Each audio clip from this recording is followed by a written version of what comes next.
साथियों, सत्यार्थ प्रकाश चैनल में आपको स्वागत है। जैसे कि आपको विदित है कि हम सत्यार्थ प्रकाश में 13वें समोल्लास की प्लेलिस्ट बना रहे हैं और उसमें हमने एक वीडियो पहले डाली थी बना करके, जिसमें हमने बताया था कि बाइबिल के अंदर क्या पाखंड है और बाइबिल किसी ज्ञानी विज्ञानी की पुस्तक नहीं है, ना ये धार्मिक पुस्तक है, ना ये ईश्वरकृत है। ये साधारण मनुष्योकृत और जैसा उनको ज्ञान था, उनको कोई ज्ञान विज्ञान नहीं था और उन्होंने इसको रचा है। लेकिन ईसाइयों द्वारा पूरे भूमंडल पर, यानी अधिकांश है, बताते हैं कि उनके राज में जो सूर्य नहीं डूबता था, तो पूरे विश्व में तो खैर उनका राज नहीं हुआ, लेकिन कुछ ही थोड़ा रहेगा था, बहुत कुछ में रहा। तो उसकी वजह से उनका प्रचार प्रसार ज्यादा हो गया। ऐसा नहीं था कि ईसाई बहुत अच्छे हैं या ईसाई का जो धर्म ग्रंथ है वो बहुत अच्छा है। जो परमात्मा का ज्ञान वेद है, बाइबिल उसकी तुलना में कहीं भी नहीं टिकता है। आज हम इसके बारे में आपको बता रहे हैं। जैसे हमने पहली भूमिका में बताई थी, जो व्यक्ति था यीशु नाम का, उसकी जो माता थी मरियम, वो कुंवारी थी, कुंवारी के वो हुआ था और वो बढ़ी का काम करता था। उसको भी परमात्मा का पुत्र बनने का चाव था और उसने चमत्कारी बन करके काम किया था। अब हम उस आधार पर बताते हैं कि जो बाइबिल है, कल हमने कोई सैद्धांतिक खंडन मंडन नहीं कर पाए थे। आज हम जहां से शुरुआत होती है, जहां से बाइबिल की शुरुआत होती है, उसी से हम शुरुआत करते हैं। जो ये बाइबिल है ये दो भागों में है। एक तो है पूर्व विधान, आप देखेंगे एक भाग का नाम क्या है, पूर्व विधान, जो पहले थी, जिसे ओल्ड टेस्टामेंट कहते हैं। और इसके अंदर 23,145 आयत हैं। और एक दूसरी है नव विधान, जिसे कहते हैं नव विधान, यहां में 7,957 आयत हैं। और ये इसको न्यू टेस्टामेंट कहते हैं। और लगभग ये 66 किताबें हैं सबली, और राइटर भी एक नहीं है, लगभग 40 राइटर हैं। ये ऐसी अवस्था है जैसे आज स्वामी विवेकानंद को मंडित करने के लिए जितने भी राइटर कुछ लिख सकते हैं, उनके अमेरिका के वह 10 मिनट 15 मिनट या घंटा 2 घंटा के भाषण को इतना लंबा कर दिया गया है। आज तक ऊँटों में लादा जा सकता है, ट्रकों में लादा जाएगा, ऐसे ही चलता रहा। जो एक समस्या थी पहले, जो एक समस्या थी गीता के ऊपर आई थी, जो राजा भरत नाम का हुआ, उसने जो ऐसे व्यक्ति थे कि उन ग्रंथों के नाम से, उन महापुरुषों के नाम से अपने श्लोक बना करके लगा देते थे और बताते थे। ऐसे ही जब उन्होंने देखा, जब राजा भोज ने देखा कि जब मैं यहां राजा हुआ था तो 300 श्लोक थे, लेकिन जब उसने देखा कुछ वर्षों बाद में कि इतने श्लोक हो गए हैं कि उसका पढ़ना बड़ा मुश्किल है। ऐसे में उसने क्या किया था, राजा भोज ने, उसने आदेश कर दिया था, मुझे गर्व है जो ऐसे पंडित हैं हमारे देश के अंदर, जो गीता में भी अपने श्लोक दे सकते हैं, कृपा वो आ जाएं। वो ऐसे पंडित बुलाए गए राजा भोज द्वारा और बुलाकर के उनको पूछा गया। तो जिन्होंने कि जी ये मैंने बनाया है, ये मैंने बनाया, तो उनको दंडित किया। तो ऐसे ही जैसे राजा भोज के समय में गीता की स्थिति थी, आज ऐसे ही विवेकानंद की स्थिति हो रही है इन आरएसएस के माध्यम से। जो विद्वान है वो जितनी बात चाहते हैं उतनी लिख देते हैं। ये तो उनकी बात रही। अब मैं बाइबिल की बात कर रहा हूं। बाइबिल भी के अंदर भी यही बीमारी है। इसके राइटर 40 हैं और 66 लगभग इसकी की जिल्दें हैं, जो किताबें हैं, और ये 2 भागों में है। और इसको पहले, अब देखिए ये 2 भागों में, अब इन दोनों बातों में एक बात नहीं है, गौर दे के सुनिए। जो मैं इस विषय का खंडन मंडन करूंगा, जो इस पूर्व विधान में है उस इसमें नहीं है, इसमें कुछ परिवर्तन है। अब यदि ये ईश्वरीय ज्ञान होता तो ईश्वर का ज्ञान तो परिवर्तित होता नहीं है, और यदि परिवर्तित हो रहा है तो मनुष्य का ज्ञान है। इसका कोई भी ईसाई नहीं सिद्ध कर सकता, इसको कोई ईसाई सिद्ध नहीं कर सकता कि पूर्व विधान में और नव विधान में अंतर नहीं है। इस पूर्व विधान के आधार पर जो एक इटली का वैज्ञानिक था गैलीलियो नाम का, जो बहुत गणितज्ञ था, बहुत उच्च कोटि का, जिसने एक बहुत दूरबीन बनाई थी, वो व्यक्ति कहता था, जबकि ये पूर्व विधान बाइबल बताती है कि पृथ्वी सूर्य के चारों तरफ घूमती है, लेकिन उस व्यक्ति ने कहा था कि नहीं, पृथ्वी सूर्य के चारों तरफ नहीं घूमती है। वो पहली ये कहती है कि सूर्य पृथ्वी के चारों तरफ घूमता है। पूर्व विधान क्या कहता है कि सूर्य पृथ्वी के चारों तरफ घूमता है, लेकिन जो गैलीलियो नाम का व्यक्ति था उसने इस बात का खंडन कर दिया था कि सूर्य पृथ्वी के चारों तरफ नहीं घूमता है, संसार का सेंटर पृथ्वी नहीं है, पृथ्वी सूर्य के चारों तरफ घूमती है। और उसने कोपरनिकस सिद्धांत का समर्थन किया था। और कोपरनिकस कौन था? जो हमारे यहां आपने देखा था, वो विश्व में आया एक बहुत उच्च कोटि का वैज्ञानिक था, जो हमारे भारत में आया था, यहां से उसने शिक्षा ली थी और उसको वेदों के आधार पर पता था कि पृथ्वी सूर्य के चारों तरफ घूमती है, तो उसके उन्होंने सिद्धांत को प्रतिपादित किया था। लेकिन इसको चर्च ने इस व्यक्ति को मृत्यु दंड देने की घोषणा कर दी थी, लेकिन मित्र और साथियों के कहने पर मृत्यु दंड को फिर उनको उसके आवास में ही बंदी बना करके रखा गया था, इस शर्त पर कि मैं अपनी पहली बात का खंडन करता हूं। तो पहले में इसमें जो ये विधान है, इसमें सूर्य पृथ्वी के चारों तरफ घूमता है। सुनिए, पहली बाइबल में क्या है? सूर्य पृथ्वी के चारों तरफ घूमता है। लेकिन दूसरी में क्या सुधार हो गया है कि अब पृथ्वी सूर्य के चारों तरफ घूमती है। इसमें अब ये बताइए, अब यदि ये ईश्वर का विधान था, ये ईश्वर का ज्ञान था, ये ईश्वर का ग्रंथ था, तो इसमें अंतर क्यों आ गया? क्या पृथ्वी ने घूमना बंद कर दिया, अब सूर्य घूमने लगा, या उन्हें अकल आई? भाई दो ही अवस्था है, या तो पहले सूर्य पृथ्वी के चारों तरफ घूमता था, जब ईसाइयों को बोध हुआ तो जब से फिर पृथ्वी सूर्य के चारों तरफ घूमने लगी, या पृथ्वी पहले से ही सूर्य के चारों तरफ घूमती थी लेकिन ईसाइयों को बोध नहीं था।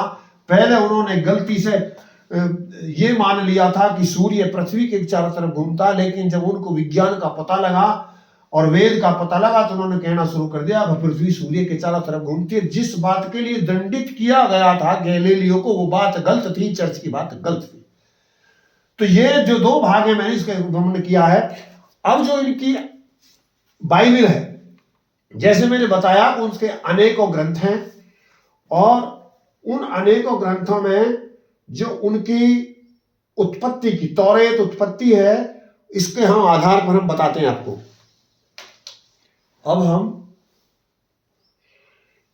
देखो, इनका ये सत्यार्थ प्रकाश है, इसी का 13वां समुल्लास है, इसी के आधार पर हम बाइबल का विवेचना कर रहे हैं और उसकी सत्यता को परख रहे हैं। और सबसे पहले क्या है कि जो आयत नंबर इनकी तौरेत उत्पत्ति पुस्तक पर्व है, उसकी आयत नंबर 1 और 2 है। हम पहले इसी विषय को लेते हैं। ये विषय थोड़ा जटिल है, आपको समझने में दिक्कत आएगी, लेकिन जब हम आगे जाकर के इसका खंडन मंडन करेंगे तो बहुत सुगमता हो जाएगी। लेकिन अब पहली बात का हमें खंडन करना जरूरी है, और ये विषय थोड़ा जटिल है, आपको थोड़ा जोर लगाना पड़ेगा, इसलिए मैंने ब्लैक बोर्ड का सहारा लिया। अब हम ये क्या कहती है, आयत नंबर 1 जो उनकी तौरेत उत्पत्ति पुस्तक नामक है, ये क्या कह रही है? आरंभ में ईश्वर ने आकाश और पृथ्वी को सिरजा, और पृथ्वी बेडोल और सूनी थी, और गहिरा पर अंधियारा था, और ईश्वर का आत्मा जल के ऊपर डोलता था। ये इनकी उसका शुरुआत है जो इनकी बाइबल है। अब हम इसी का विश्लेषण करते हैं। देखो ये क्या कहता है कि ईश्वर ने आकाश और पृथ्वी को सिरजा। सबसे पहले ये क्या मान रहा है, बाइबल क्या मानता है कि आकाश को सिरजा। आकाश, इसको समझिए, ये बहुत आवश्यक विषय है। ये आकाश है, ये बाइबल मानती कि इसको रचा गया। अब इसमें सोचिए ये क्या चीज है। आकाश का मतलब है कि खाली जगह। ये आकाश, गौर दे के सुनिए, इसमें भ्रांति हो सकती है आपको भी, और जब आप गौर दे के समझेंगे तो समझ में आ जाएगी। आकाश का मतलब है खाली जगह, और ये खाली जगह भी दो प्रकार की होती है। एक खाली जगह तो ऐसी है कि जिसके अंदर तीन पदार्थ रहते हैं जो संसार में सदा रहते हैं, एक परमात्मा, एक आत्मा और एक प्रकृति। यानी आत्मा, परमात्मा और प्रकृति, ये तीन पदार्थ सदैव रहते हैं। जब ये तीन पदार्थ सदैव रहते हैं तो ये किस में रहते हैं? यदि ये नहीं था तो फिर वो किस में रहते हैं? अब ये क्या मानते हैं, बाइबल क्या मानती है कि पहले केवल परमात्मा था, परम ईश्वर था, ना तो जगत बनाने का कारण था और ना जीव था। ऐसा हो ही नहीं सकता। परमात्मा संसार का निमित्त कारण है, उपादान कारण नहीं है। यदि परमात्मा संसार का उपादान कारण होता तो जो उपादान कारण के गुण होते हैं रचना में वही गुण आते हैं। कुछ समझ में आया? अब यहां ये विषय जटिल हो जाता है। यहां हमें वहां जाना जरूरी है। कारण क्या थी, जब तक ये विषय समझ में नहीं आएगा। संसार के बनाने के तीन कारण होते हैं मूल रूप से। एक निमित्त कारण होता है, एक उपादान कारण होता है और एक साधारण कारण होता है। यदि ये तीनों कारण नहीं है तो रचना नहीं हो सकती। ये तीनों कारण होने जरूरी हैं। इनके बिना परमात्मा भी रचना नहीं कर सकता। अब आपको आश्चर्य होगा, फिर परमात्मा ही क्या आजी जब वो ऐसे रचना नहीं कर सकता। ये विषय थोड़ा जटिल है, इसलिए मैं बार बार आपको बता रहा हूं। परमात्मा संसार का क्या है? निमित्त कारण। निमित्त कारण क्या कहते हैं? जिसके बनाए से कोई चीज बनती हो और ना बनाने से ना बनती हो, उसको निमित्त कारण कहते हैं। और ये संसार में दो है, एक परमात्मा निमित्त कारण है और एक जीव निमित्त कारण है। यानी परमात्मा संसार का मुख्य निमित्त कारण है और जीव संसार का साधारण निमित्त कारण है। संसार में आप जितनी रचना देखते हैं या तो वो परमात्मा की है या वो फिर आत्मा की है। अब जो परमात्मा की रचना है, आत्मा परमात्मा की रचनाओं से रचना कर सकता है। बिना परमात्मा की रचना के आत्मा कोई रचना नहीं कर सकता, क्योंकि जो आत्मा को रचने का साधन परमात्मा नहीं दिया है। उसका शरीर भी परमात्मा ने दिया है और जो संसार में रचित सामग्री है, ये आप देखेंगे कि परमात्मा संसार को रचता है। जो कारण है जिससे रचता है वो नहीं रचता है। गौर देकर सुनो, परमात्मा संसार को रचता है लेकिन परमात्मा संसार के उपादान कारण को नहीं रचता है। तीन चीज अनादि हैं जो सदैव रहती हैं, लेकिन बाइबल इस बात को नहीं मानती है। जाने अनजाने में वो खंडन कर जाती है कि प्रकृति बनाने का सामान उसे मिलता है। अब हो सके आप इस विषय पे संशय में हो। जैसे मैंने बताया, आप कोई लोहे से कोई चीज बना रहे हैं और लोहा है उपादान कारण, और मिट्टी से कोई चीज बना रहे हैं तो मिट्टी उपादान कारण है। आप गुड़ से, शक्कर से, चीनी से कोई चीज बना रहे हैं तो ये उपादान कारण है। लेकिन जो इनको बना रहा है वो निमित्त कारण है। यानी हम एक लोहे से सामान बना रहे हैं, बेरिंग बना रहे हैं, तो लोहा क्या है? उपादान कारण। और जो लोहार है, जो इंजीनियर है, जो बेरिंग बना रहा है, वो कौन है? वो निमित्त कारण है। और जब वो निमित्त कारण है लोहार, अब मैंने कहा था पहले कि यदि परमात्मा सृष्टि का उपादान कारण होता तो उसके गुण उसमें आ जाते हैं। अब इस बात समझाने को मैं कह रहा हूं कि जैसे लोहे से बेरिंग बन रहा है तो उपादान के सबले गुण लोहे में आ रहे हैं। जो लोहे के अंदर गुण थे वही बेरिंग के अंदर गुण हैं। ये क्योंकि जैसा उपादान कारण होता है रचना में वही गुण आते हैं। जैसे बाइबल उपादान कारण परमात्मा को मानती है, तो जैसे उपादान कारण में गुण थे ऐसे ही प्रकृति में आ जाना चाहिए। या तो जैसी प्रकृति जड़ है फिर परमात्मा को जड़ मानना पड़ेगा। और जड़ मानोगे तो ये बात बन नहीं सकती, आपको फिर प्रकृति चेतन माननी पड़ेगी। जब आप परमात्मा चेतन है और परमात्मा संसार का उपादान कारण बाइबल मानती है, तो फिर उसकी रचना भी चेतन होनी चाहिए। फिर जड़ चीज क्यों? जैसे लोहे से बने हुए सब बैरी, लोहे से बनी हुई सब रचना जितनी भी हैं सब लोहा ही होती हैं, सब जड़ ही होती हैं। लेकिन ये घटना केवल उसी के लिए बाध्य करती है, किसके लिए? उपादान कारण के लिए। ये बाध्यता निमित्त कारण के लिए नहीं है।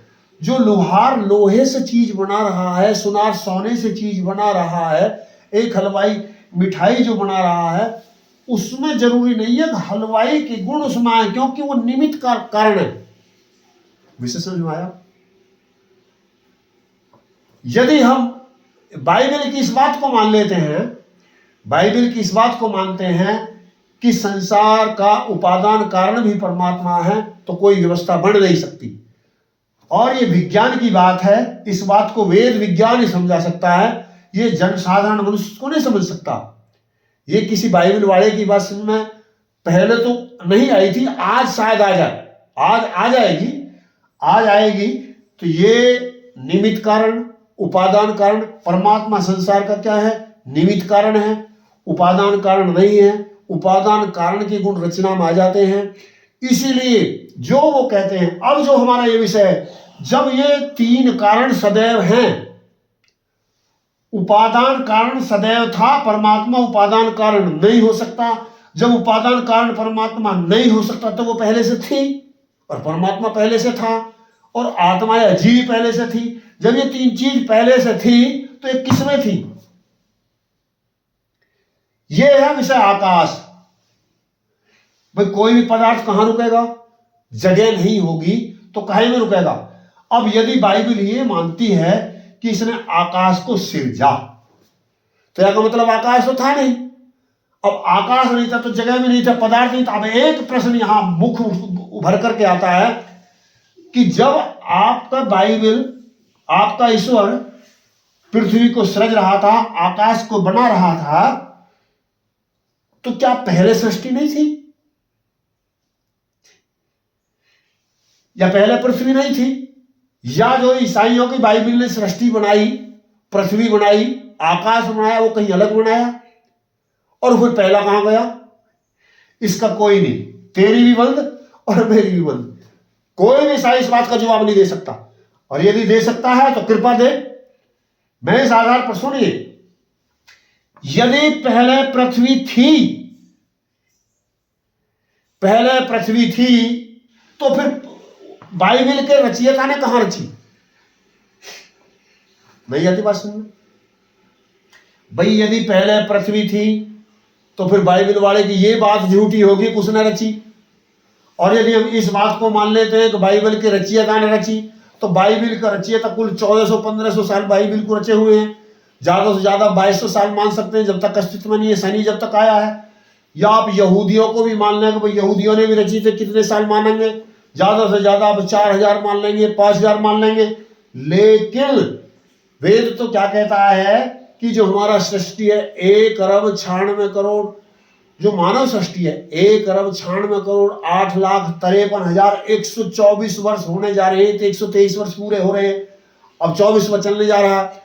तो जब हम 1 अरब 96 करोड़ 8,53,000 पहले पृथ्वी थी, पृथ्वी नहीं थी, मनुष्य आया जब तक, पृथ्वी तो बहुत पहले से थी। तो जब ये सब पहले से थी तो नई कहां बनाई? अरे क्या वो जब आया था तो ये बात झूठी होती है। अब जो बुद्धिजीवी इस पर विचार करें कि क्या पहली पृथ्वी नष्ट कर दी गई, या पहले पृथ्वी थी या नहीं थी, और यदि पहले पृथ्वी थी तो कहां गई? जबकि संसार का कोई ईसाई कोई इस बात से नकार नहीं सकता कि पहले सबसे पुराना जो ग्रंथ है वो ऋग्वेद है। और जब ऋग्वेद पहले था तो क्या ऋग्वेद बिना पृथ्वी पर बन गया था? क्या बिना मनुष्य के लिख दिया गया था? और जब मनुष्य, ऋग्वेद पहली किताब थी, बाइबल से पहली किताब थी, रचना से पहले थी, तो मनुष्य ने ही तो लिखी थी। ज्ञान तो परमात्मा का था, लेकिन किताब तो मनुष्य ने ही लिखी थी, तो मनुष्य भी था उस किताब को लिखने वाला। जब उस किताब को लिखने वाला मनुष्य था तो पृथ्वी का मतलब पहले नहीं बनाई नहीं गई, पहले से बनी बनाई थी। तो ये बात खंडित होती है। कोई भी विद्वान, कोई भी समझदार व्यक्ति इस अनर्गल बात को, बाइबिल की इस अनर्गल बात को नहीं मान सकता, और ना ही कोई ईसाई इस बात को सिद्ध कर सकता कि पहले पृथ्वी नहीं थी और आकाश नहीं था। यदि पहले पृथ्वी नहीं थी तो ये सृष्टि कहां से चली आ रही थी? क्या 2100 वर्ष ही हुए हैं? इस बात का कोई जवाब नहीं है। और यदि आकाश नहीं था तो पदार्थ किसमें था? अब ये शायद विषय आपको स्पष्ट नहीं हो रहा। आकाश से मतलब ये जो मैं जहां ये वीडियो बना रहा हूं, जहां पर ये ब्लैक बोर्ड रखा हुआ है, जहां पर ये सब सामान रखा हुआ, मैं रखा हुआ, मैं खड़ा हुआ हूं, यदि ये जगह ना होती, इसको आकाश कहते हैं। यदि ये जगह ना होती तो ये ब्लैक बोर्ड काहे में होता और मैं काहे में होता? और मैं कह रहा हूं कि ये सबसे पहले जब बनाई गई, जब पहले ब्लैक बोर्ड था और जब आकाश बनाया। अरे जब इसमें ब्लैक बोर्ड पहले था तो आकाश पहले ही था, आकाश उसी में तो था। तो ये आकाश, इसमें एक भ्रांति हो सकती है। परमात्मा ये एक विभू चीज है, बहुत सूक्ष्म चीज है। परमात्मा इसको बनाता नहीं है, ये नित्य चीज है। आकाश क्या है? नित्य चीज है। लेकिन कुछ व्यक्तियों को भ्रांति हो सकती है कि आपने कहीं कहीं ग्रंथों में पढ़ने के लिए मिलता है, संगति ना जानने की वजह से कुछ विद्वान भी इसमें भ्रमित हो सकते हैं और वो कह सकते हैं कि कैसे आकाश तो परमात्मा रचता है, परमात्मा आकाश नहीं रचता है। परमात्मा आकाश नहीं रचता है, परमात्मा अंतरिक्ष को रचता है। अब आप कहेंगे अंतरिक्ष क्या और आकाश क्या? अंतरिक्ष क्या है? जब ये सब पदार्थ जो प्रकृति बनाने का कारण संसार में भरा हुआ होता है, सब संसार में भरा हुआ होता है, तो जब उसको इकट्ठा करता है, जब परमात्मा एकत्रित करता है, कहीं पर सूर्य बनाता है, कहीं पृथ्वी बनाता है, कहीं चंद्रमा बनाता है, तो जैसे जब इनको इकट्ठा करके जो इनके बीच में जो पोलापन होता है और जो इनकी दूरी तय करता है, जिसमें ये पृथ्वी थी, जिसमें सूर्य था, जिसमें चंद्रमा था, जिसमें ये सब पदार्थ था, ये परमात्मा नहीं बनाता है, इसको आकाश कहते हैं। लेकिन परमात्मा ये सूर्य और चंद्रमा के बीच की दूरी कितनी होगी, चंद्रमा और मंगल के बीच की दूरी कितनी होगी, इसको परमात्मा बनाता है। आपकी जो नस नाड़ी है, आप इनमें छिद्र कितना बड़ा होगा, आपके अंदर पेट के अंदर अमाशय में, मलाशय में, गर्भाशय में कितना बड़े अवकाश होगा, ये परमात्मा बनाता है इस अंतरिक्ष को। तो इसका ऋग्वेद का प्रमाण आपके पास में है, आप देख सकते हैं। तो ये जो अंतरिक्ष परमात्मा बनाता है, ये परमात्मा आकाश नहीं बनाता है। तो इस आधार पर इस बात का खंडन होता है कि परमात्मा तो आकाश बना ही नहीं सकता। और ये अज्ञानतावश इस विषय को जानने, उनको ये पता नहीं था कि आर्य लोग बाग इस विधा को बहुत पहले से जानते हैं और वो इस बात को नहीं मान सकते। लेकिन वहां पर जहां पर ये ईसाई मत प्रचलित हो रहा था, बाइबल बनाई जा रही थी, वो तो जानते नहीं थे कुछ, उन्हें तो कुछ पता नहीं था उस समय, और वो बना रहे थे। आप क्या प्रश्न उठ सकता है, भाई आप जब सब जानते थे वो कुछ नहीं जानते थे, तो फिर इन्होंने राज कैसे कर लिया, हमको पराजित कैसे कर लिया? ये लंबा विषय है, मैं इसे दूसरी बार वीडियो में जब अवसर आएगा मैं चर्चा करूंगा। हमको ये देन बौद्ध धर्म की और जैन धर्म की हुई, अकर्मण्यता की हुई, जिसकी वजह से हम कायर हुए, निकम्मे हुए, लड़ना मैंने कर दिया और हम इनके गुलाम बने। वो विषय ये था, ये वेद को ना मानने का कारण हमारा गुलामी का कारण था, और इसलिए नहीं थे कि ये ज्यादा जानते थे, लेकिन हम उस विषय में हमने उसको छोड़ दिया था। तो ये विषय यहां पर है। अब ये जो आकाश है, यहां आप देखेंगे, ये हम आपको यह सिद्ध हो गया कि जो आकाश है परमात्मा बना नहीं सकता, और बाइबल मानती है कि आकाश परमात्मा ने बनाया था। तो इस आधार पर बाइबल मिथ्या है और उसको मानना किसी भी विद्वान को योग नहीं है। हाँ, धर्मांध व्यक्ति और एक पूर्वाग्रह दुराग्रह से घिरे हुए व्यक्ति इसको मान सकते हैं। ये मानने योग्य व्यक्ति इस आधार पर ये ग्रंथ नहीं है, क्योंकि ये आकाश को रचना बताता है और आकाश परमात्मा की रचना नहीं है।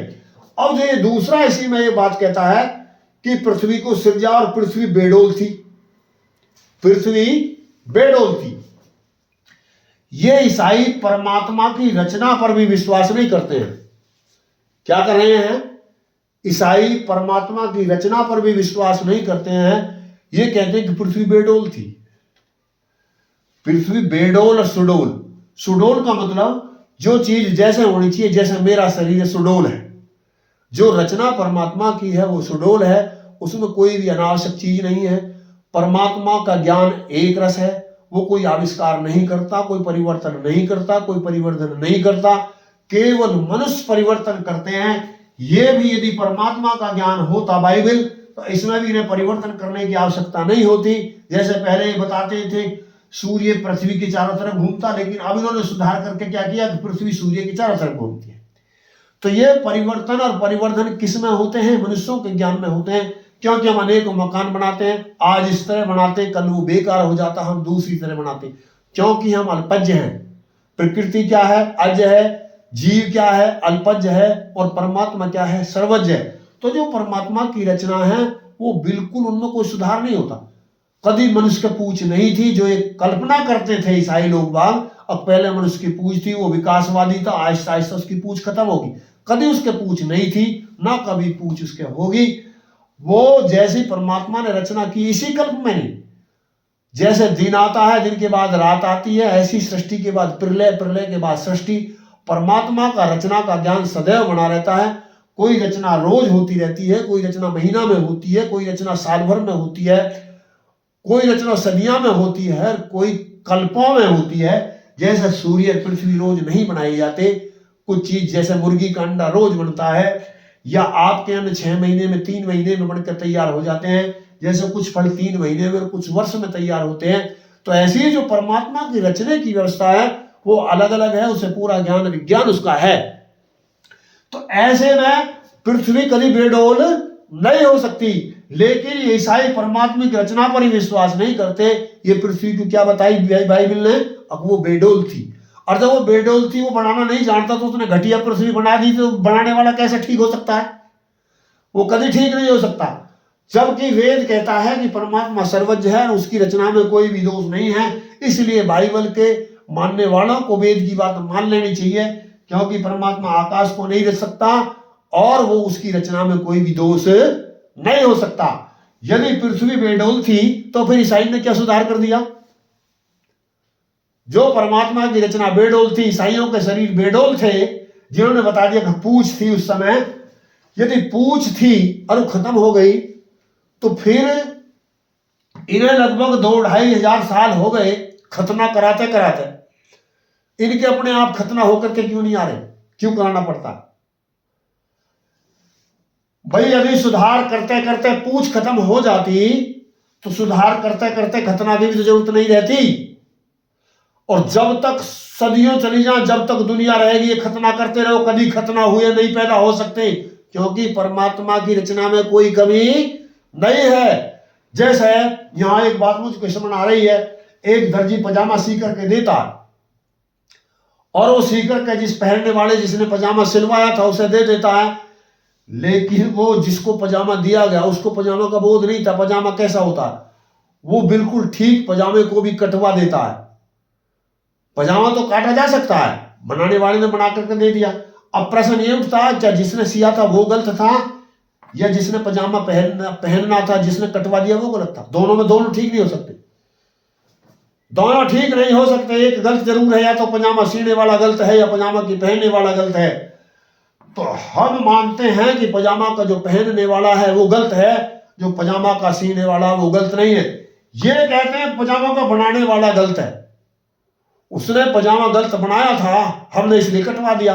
तो इनका जो परमात्मा है वो गलती करता है रचना में, जैसे शरीर में गलती की और ये अंग भंग करते हैं, ऐसे ही ये मानते हैं कि परमात्मा की पृथ्वी बेडोल थी, हमने सुडोल कर दी। तो ये ऐसी मूर्खतापूर्ण बात इसके अंदर लिखी हुई है। कोई भी वहां ऐसा योग्य व्यक्ति नहीं था जो इनका खंडन कर सके। इसलिए धर्म के नाम पर कुछ भी कह दो, कोई कुछ भी लिख दो। जैसे कि आज स्थिति हो रही है, ऐसी आज भी ऐसी स्थिति हो रही है कि रामचरितमानस में जो लिख दिया गया है, जो रामचरितमानस में लिख दिया गया है वही सनातन है। अरे मूर्खों, ऐसा नहीं हो सकता। सुनिए, गौर देखें, जो कुछ उसमें लिख दिया गया वो सनातन नहीं हो सकता। सनातन का मतलब यह नहीं है, सनातन का मतलब सदैव जो रहता है, और वो वेद है। रामचरितमानस कभी सनातन नहीं हो सकती, रामायण कभी सनातन नहीं हो सकती, ये पुराण कभी सनातन नहीं हो सकती। सनातन क्या है? वेद है। वो वेद सदा सनातन था, सनातन है, सनातन रहेगा। तो जैसे आज की स्थिति हमारी हो रही है, जो अपने को हिंदू कहते हैं, यही अवस्था ईसाइयों की है। अब इसमें जो वो दूसरी बात कहते हैं, आप यहां पर गौर देकर सुनिए कि अंधियारा था, ईश्वर का आत्मा जल के ऊपर डोलता था। ईश्वर का आत्मा जल के ऊपर डोलता था। अब यहां सुनिए, जब ईश्वर का आत्मा जल के ऊपर डोलता था, यहां मैं क्या बताना चाहता हूं कि ये मानते हैं कि परमात्मा अलग है और आत्मा अलग है। तो यहां का मतलब शरीर कहीं था। भाई जब जल के ऊपर परमात्मा का डोल रहा था, आत्मा डोल रहा था, तो शरीर तो नहीं था। और यदि शरीर भी था तो आत्मा कहां गई थी? आत्मा अलग क्यों कही? यदि आप कहें शरीर और आत्मा एक थी और वो शरीर सही डोल रहा था, तो फिर क्या था? वो एक देशीय था। ये विषय बहुत गहन है, इसको कृपा आप गौर दे के सुनिए। ये एक देशीय और सर्वदेशीय क्या बीमारी है? जो ये साकार निराकार वाले हैं, ये भी इसको ऐसा ही मानते हैं। ये जितने भी हिंदू हैं जो वेद को मानते तो हैं, लेकिन वेद को ना जानने की वजह से वेद को नहीं मान पाते हैं। जब वो वेद को नहीं मानते हैं तो यहां समस्या क्या है कि सर्वदेशीय, ये सर्वदेशीय चीज है एक, और ये एक देशीय है। ये एक देशीय चीज है। ये बहुत मुख्य विषय है। सर्वदेशीय क्या चीज है? सर्वदेशीय केवल परमात्मा हो सकता है, और एक देशीय जीव है।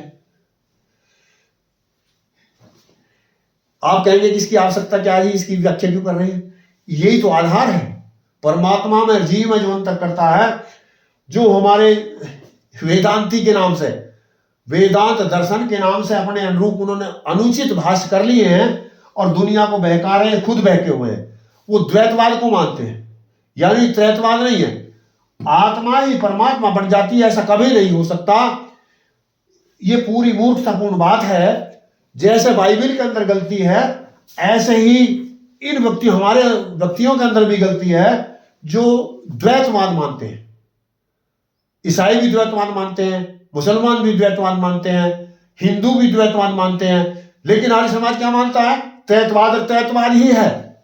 आत्मा और परमात्मा और प्रकृति, ये तीन चीज सदैव रहती हैं। लेकिन अन्य लोग इस तीसरी चीज को नहीं समझते। अब सुनिए, सर्वदेशीय का मतलब है जो सब देश में रहता हो, और ये एक देशीय का मतलब है जो एक देश में रहता हो। जब बाइबल का ईश्वर जीव पानी के ऊपर घूम रहा है, तो यानी एक देशीय है। आई बात समझ में? एक देशीय का मतलब जो एक जगह रहता हो, इस बोर्ड में एक जगह रहता है तो एक देशीय है, और सबने में रहता है तो सर्वदेशीय है। तो हम तो सर्वदेशीय हो नहीं सकते। एक साथ में मैं यहां पर हूं, मैं दूसरी जगह नहीं हो सकता, तीसरी जगह नहीं हो सकता। तो जो एक समय में एक जगह रह सकता है उसे एक देशीय कहते हैं, और जो एक समय में सब जगह रह सकता है उसे सर्वदेशीय कहते हैं। तो संसार में केवल केवल केवल एक ही चीज ऐसी है जिसे हम परमात्मा के नाम से जानते हैं, ये सर्वदेशीय है। और दूसरी चीज जो एक देशीय है, एक देश में रहती है। सर्वदेशीय मतलब सब देश में, और एक देशीय मतलब एक देश में। जो इस एक देश में रहती है वो जीव है। अब यदि बाइबल का वो भी एक जगह डोल रहा था, तो वो भी क्या था? मनुष्य था। वो ईश्वर नहीं था। उन्होंने ईश्वर की कल्पना कर ली मनुष्य को, और वो एक जगह घूम रहा था। यहां पर जब ही वो ऐसे ईश्वर को मानते हैं, बाइबल कैसे ईश्वर को मानते हैं? जो एक देशीय है, जो मनुष्य है। मनुष्य को ईश्वर मानती है, जबकि मनुष्य ईश्वर नहीं हो सकता। अब आप कहेंगे कि इसमें अंतर क्या है? सब देशीय और एक देशीय मानने में क्या दिक्कत आई इसकी रचना में? हाँ, रचना आई, यदि हम ईश्वर को एक देशीय मानेंगे तो ये सब रचना नहीं कर सकता। आप कहेंगे इसमें क्या बात हुई? हाँ, ये दोनों रचयिता है। जैसे मैंने पहले बताया, ये निमित्त भी, ये भी निमित्त कारण है और ये भी निमित्त कारण है। यानी परमात्मा भी निमित्त कारण है और आत्मा यानी जीव, आत्मा के पास तो साधन नहीं होते, जीव के पास में साधन होते हैं। जीव ही निमित्त कारण, ये मुख्य निमित्त कारण है और ये जीव साधारण निमित्त कारण है। ये रचना करते हैं, इनसे पता लगेगा आपको। सुनिए, इसमें अंतर क्या है। अब ये रचना करता है, ये जो रचना करता है सब जगह रहता है। ये रचना करता है, ये सब जगह रहता है, यानी ये रचना के भीतर भी रहता है। गौर देके सुनिए, ये सर्वदेश, ये परमात्मा जब रचना करता है तो कहां रहता है? ये रचना के भीतर भी रहता है। और ये जो रचना करता है ये रचना के बाहर रहता है, क्योंकि ये सर्वदेशीय है और ये एक देशीय है, इसलिए इस रचना के भीतर नहीं रह सकता। ये रचना के बाहर रह करके रचना करता है, ये रचना में रह करके रचना करता है। कुछ रचना ऐसी होती है जिनको हम बाहर से कर सकते हैं और कुछ रचना ऐसी होती है जो भीतर से की जाती है। ये कभी भीतर बैठ कर रचना नहीं कर सकता और ये कभी बाहर बैठ कर रचना नहीं कर सकता। इन दोनों में ये अंतर है। आप कहेंगे ये कैसे? परमात्मा पृथ्वी को बनाता है, परमात्मा पृथ्वी को बनाता है। जब परमात्मा पृथ्वी की रचना करता है तो रचना में रहता है, भीतर पृथ्वी के पदार्थों को जब इकट्ठा कर सकता है। यदि वह कहीं एक स्थान पर बैठा हुआ होता तो सबड़े संसार में, विश्व में या आकाश में फैली हुई कणों को पृथ्वी के रूप में, सूर्य के रूप में, मंगल के रूप में, वायु के रूप में, जल के रूप में और मनुष्य के शरीर के रूप में कभी भी इकट्ठा नहीं कर सकता था। जैसे वो जब रचना करता है, गर्भ के अंदर करता है, मां के पेट के अंदर हमारे शरीर की रचना की, मेरे शरीर की रचना की, आपके शरीर की रचना की, तो वो बाहर बैठा नहीं कर रहा था। यदि वो बाहर बैठा रचना करता तो शरीर की रचना नहीं कर सकता था। वो वही गर्भ में, मां के गर्भ में बैठा हुआ था, मेरी रचना कर रहा था, आपकी रचना कर रहा था। इसलिए ये सर्वदेशीय ही रचना कर सकता है। और इसकी रचना में, इसकी रचना में अंतर क्या होता है कि इसकी सर्वदेशीय की रचना से रचना होती है। जैसे अब मेरा मनुष्य का शरीर है, मुझसे शरीरों की रचना होती है। आप जो भी फल है, सब्जी है, जो भी है, उन रचनाओं से रचना हो रही है आगे। लेकिन मनुष्य की बनाई किसी भी रचना से रचना नहीं हो सकती और ना इसमें अवस्था आती। जो परमात्मा की रचना होती है इसमें अवस्था आती है। यानी जैसे परमात्मा रचता है, एक बाल्यावस्था होती है, फिर एक तरुण अवस्था होती है, एक वृद्धावस्था होती है। लेकिन मनुष्य की रची हुई रचना में ये अवस्था नहीं आ सकती। उसकी रची हुई रचना कभी बालक नहीं हो सकती, कभी जुआन नहीं हो सकती और कभी बुढ़े नहीं हो सकती। वो एक जैसी रहेगी। जैसी बना दी है, नित्य प्रतिदिन क्षय होगी, वो कभी अच्छी नहीं बनेगी। आज जितनी बनाई है कल वो अपने आप बड़ी नहीं बनेगी, उसको बनाना पड़ेगा। यानी हम रचना ऊपर से करते हैं और वो रचना भीतर से करता है। ये रचना है। जबकि ये मानते हैं कि वो एक देशीय ऊपर घूम रहा था। यदि वो ऊपर घूम रहा था तो वो नीचे की रचना, भीतर की रचना नहीं कर सकता था। एक देशीय था, बाहर घूम रहा था। तो मैं पूछूं, जब ईसा मसीह के शरीर की रचना हो रही थी तो मां के कहां बैठा था? वो एक देशीय कहां बैठा बना रहा था ईसा मसीह को? इन ईसाइयों को कहां बैठा बना रहा था? वो कहीं बैठा नहीं बना रहा था, वो रचना तो स्वतः ही हो रही थी। तो साथियों, इन बातों से सिद्ध होता है कि जो बाइबल है वो अनुकरणीय नहीं है। मेरा सभी साथियों से अनुरोध है कि जो इस ग्रंथ को मानते हैं, वेद को माने, उससे कल्याण होगा। इन्हीं बातों के साथ अपनी वाणी को विराम देते हैं। हम अगली वीडियो में और बात करेंगे। ओम शांति।